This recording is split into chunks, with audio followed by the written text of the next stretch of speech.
నిజంగా ఈ ఆలయానికి వెళ్ళాలంటే మనకి అదృష్టం ఉండాలి. 99% ఆలయాల్లో శివుడు లింగ రూపంలో మాత్రమే దర్శనమిస్తాడు. కానీ ఆంధ్రప్రదేశ్‌లోని శక్తీశ్వర ఆలయంలో మాత్రం శివుడు తల కిందికి, కాళ్ళు పైకి, ఒడిలో సుబ్రహ్మణ్య స్వామి, పక్కన పార్వతీదేవితో దర్శనమిస్తాడు. పురాణాల ప్రకారం శంబాసురుడు అనే రాక్షసుడు శివుడి దగ్గర వరం పొంది ఋషులను వేధిస్తూ ఉంటాడు.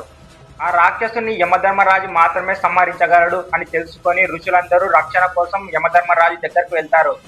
ఆ తరువాత రాక్షసుడితో యమధర్మరాజు కొన్ని సంవత్సరాల పాటు యుద్ధం చేసి ఆ రాక్షసుడి చేతిలో యమధర్మరాజు ఓడిపోతాడు. ఆ తర్వాత ఇంకా కొన్ని శక్తుల కోసం యమధర్మరాజు శివుడి కోసం తపస్సు చేస్తాడు. కానీ ఆ సమయంలో శివుడు శీర్షాసన భంగిమలో ఉండడం వల్ల స్పందించాడు. అది తెలుసుకున్న పార్వతీదేవి యముడికి శక్తులను ప్రసాదిస్తుంది. ఇక మరలా యుద్ధం చేసి రాక్షసుని సంహరిస్తాడు యమధర్మరాజు. ఆ తర్వాత యముడి కోరిక మేరకు భార్య పార్వతీదేవి కొడుకు సుబ్రహ్మణ్యుడితో ఇదే ప్లేస్లో యోగి భంగిమ రూపంలో శివుడు వెలుస్తాడు.